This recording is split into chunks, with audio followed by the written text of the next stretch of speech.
Hi, I'm Enchanting Nubia Nat. Welcome back. And if you're new to my channel, welcome. Today we're going to deep dive into one of those stories that you truly need to know, especially, for me because I'm learning more about Ciara Rector, and I truly value history, craft, legacy, and visual storytelling. The film Sarah's Oil, it's now in theaters. It brings to light a chapter of American life that really intersects race, land, entrepreneurship, childhood, and resilience.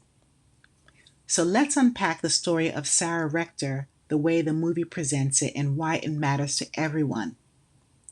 So the film, What is Sarah's Oil, is a biographical drama that shows Sarah's astonishing life, her journey from a little girl in the early 1900s in Oklahoma to one of the youngest Black millionaires in America. So I never knew about her growing up. I knew about, of course, Harriet Tubman, but the first Black millionaire I knew of was Madam C.J. Walker. So it's awesome for me to learn even more about her now as an adult. This movie is produced with so much care, faith, and cinematic ambition. And according to the promotional pieces, this film is a collaboration involving Ciara and Russell Wilson via their Why Not You Productions, as well as an even broader production team, Tom Joyner. So his Fantastic Voyage is also included. So the key messages in this film, everyone, is faith, family, believing in one's worth. And Tom Joyner's Fantastic Voyage is a historical Black greatness for his production team. It's really undertold. He has a lot of excellent projects. And this film is, like I mentioned, it's about land, race, wealth, and legacy. So I appreciate that this film is not only about entertainment, it's about, in my opinion, reclaiming the narrative, viewing heritage through modern lens, and even offering inspiration to everyone of all ages. Now let's get into Ciara Rector, her background. So Ciara Rector, she was born on March 3rd, 1902 in Indian Territory, or Native Territory, which would become Oklahoma. Her birthplace was a cabin near Taft, near the all-black town of Taft, what is now East Central Oklahoma. Her parents were Joseph Rector and Rose McQueen. And according to online reports, they were born around 1881. There isn't definitive dates because, back then records were not, kept very well regarding birth and passing dates. But they were descendants of the formerly enslaved people who had been, quote unquote, freedmen of the Muskogee Creek Nation, meaning they were attached to the tribe historically, and also the post Civil War treaties. So, under the Treaty of 1866, the subsequent allotment rules, Ciara Rector became entitled to land as a quote unquote freedman, child of the tribe. When she was a young girl, she got this allotment of land, approximately 159 acres, and it was considered quote unquote poor farmland. It was rocky, infertile, far from the family's base. And then in 1911, her father leased the land to an oil company. Then in 1913, a well drilled on her parcel, which produced around 2,500 barrels of oil per day. Just imagine that. When the people back then were saying, downplaying the value of the land, imagine if her father didn't have that oil drilled, or that parcel of land drilled. They would never have known how much wealth they could have attained. So just when she was only 11 or 12 years old, Sarah started receiving large royalties, and she was referred to in the newspapers as, quote unquote, the richest colored girl in the world.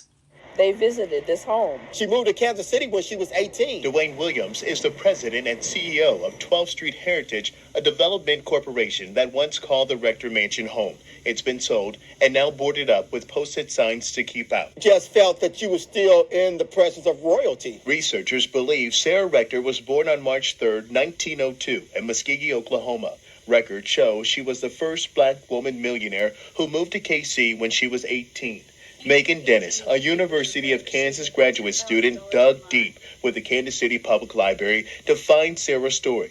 They discovered her family had been enslaved by Creek tribal members, and after the Civil War, they received an allotment. It was supposedly undesirable land, but Sarah's had oil underneath. So the average number of people in the United States at that moment were making $60 a month, and she was reportedly making $10,000 a month. That'd be about $250,000 today. The richest black girl in the world at that point in time. Large royalties. And she was referred to in the newspapers as, quote unquote, the richest colored girl in the world. So by the time she turned 18 years old, which was around 1920, she owned stocks, bonds, businesses, and about 2,000 acres of prime river bottom land. She was already a millionaire. Then, about 1920, she married a Kansas City businessman named Kenneth Campbell. They had a private marriage, and they had 3 sons. Kenneth, who was born in 1925, Leonard, he was born a year after 1926, and Clarence, who was born in 1929. However, they later divorced around 1930. Then 4 years later, she married William Crawford, a restaurant owner, and they remained married until she passed away, sadly, on July 22nd, 1967, at the tender age of 65 years old. And she is buried in Blackjack, the Blackjack Cemetery near Taft, Oklahoma. Her wealth, however, it came with immense and intense scrutiny, racial stereotypes, and legal guardian battles because she was a minor, but even more so, she was black and native. She had both lineages, and she held significant wealth that so many people wanted to take away from her. So her story intersects land, rights issues, the Dawes allotment era, and the exploitation of native lands and freedmen rights. So although she lost a lot of her fortune during the Great Depression, like so many other people all throughout the United States, Died in 1967, but the place she called home still stands today as a reminder. We can learn a lot about social conditions at that time, but also how people persevered, especially people of color such as herself. Hidden in plain sight of our shared history in Kansas City. Rudy Harper, KCTV 5 News. As far as what happened to that home, a local group is looking into the possibility of preserving and restoring it. They sent us this statement. United Inner City Services is committed to honoring the memory and legacy of Sarah Rector. Our work in empowering Kansas City families via high-quality early childhood education benefits from the rich history of those who occupied the historic Northeast and the 18th and Vine community in past generations. So her story intersects land, rights issues, the Dawes allotment era, and the exploitation of native lands and freedmen rights. So although she lost a lot of her fortune during the Great Depression, like so many other people all throughout the United States, her early triumph remains a remarkable testament to Black and Native resilience and entrepreneurship. So this movie, it definitely amplifies her story. You know, the film Sarah's Oil uses Sarah's life as a prism. So we can look and see so many themes, so many cinematic angles. Here's a young black Native American girl who's discovering her value in the world that was always telling her that she's worthless. Just like, America tells people in these times who are black, brown, and so forth. People were telling her that her land was worthless, mean, and she had so much oil. It's like having gold. And she had so much struggles. It was not only about wealth, but of her dignity and self-determination because of these systems that were in place and still are in place around race, guardianship, property laws that are stacked. And they're still stacked against people of color even now. So I love the fact that this film focuses on family, faith, and vision, and it ties many people together. And according to the producers, Ciara and Russell Wilson, the film is definitely about hope, belief, identity, and legacy, as well as the oil. And also, we know Tom Joyner's his fantastic voyage, he elevates a story because it makes it even more accessible to so many audiences, whether you're young, whether you're much older, educators, people who are creators who are sharing this story amongst so many people. This story matters to every single person. And as an educator and even content creator, these are kind of stories that I love because they connect, they educate people, and they inspire people. Sarah's story offers so many multiple dimensions. It has historical richness, and it isn't just like a generic rags to riches movie or story. It spans from the Black and Native American identity, early 20th century oil culture, which is, new information for me, child and wealth, how that goes hand in hand, having people who can protect you, learning about your business at a young age and how to keep it, property laws, and also the gender dynamics being a girl at that time having property. So it definitely intersects so many themes. And I'm really, passionate about the craft, the legacy, and empowerment. That's, you know, many people have been underrepresented, especially, her story. Now we're hearing so many people, through this film, act out her life and tell her legacy. So this is awesome, everyone. If you haven't seen this movie, please go out and see it. And please share because it definitely gives a mind shift for the audiences. For example, I was asking myself and still ask, and I'm sure you will, what if I own value that nobody else thought I did? What if a legacy is waiting to be claimed? Think about passive income. Think about, having a business or your purpose. There's so much that we can do to develop ourselves and, skills that we have that we can turn into value. We can't overlook it, especially in these times where we have such economic hardships, during this time of a government shutdown, where people have lost their job, people are not getting paid.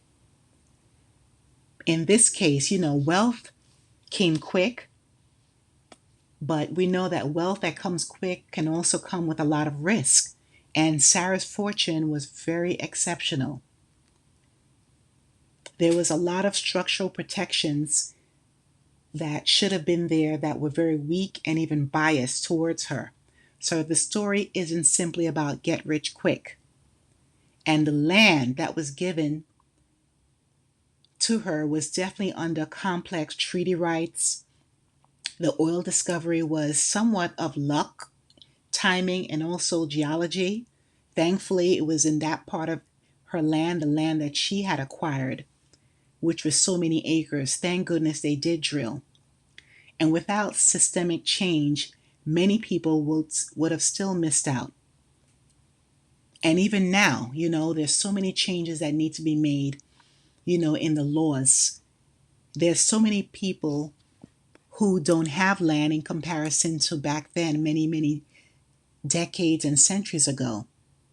It's unbelievable that we have, freedom, but we don't have the wealth. We don't have the land ownership, business ownership that we should have. So everyone, we need to definitely claim our rights. We need to be educated. We need to have good networks, relationships, and even if you have these things, if you have wealth, if you have business, you must be able to protect your legacy. Just like Sarah's family and the guardianship, they had to fight to keep this in the family. This film is a powerful tool, and it's also a conversation piece that sparks, what truly matters for everyone, younger people, various communities that don't have a lot of wealth, and many people who are, rewriting the narratives for themselves and also sharing the narratives of other people. So my final thought, YouTube family, Sarah's Oil is more than just a movie. It's definitely a reminder that value often lies where others may not even see it. They may not see what is purposeful or what is your destiny. The identity here is multi-layered. It's about being African American, being a Black Native person, female, a child heir, a landowner. So legacy isn't just what you inherit, it's definitely what you also build and protect. If you are fortunate enough to have family that leaves, a house to you, leaves land to you, a business for you, money, stocks, make sure that you protect it. And this storytelling definitely matters. The fact that this film exists now and it's produced by Black artists and entrepreneurs, Ciara and Russell Wilson, Tom Joyner, it means that we're shifting because we get to tell our own stories and how they're told.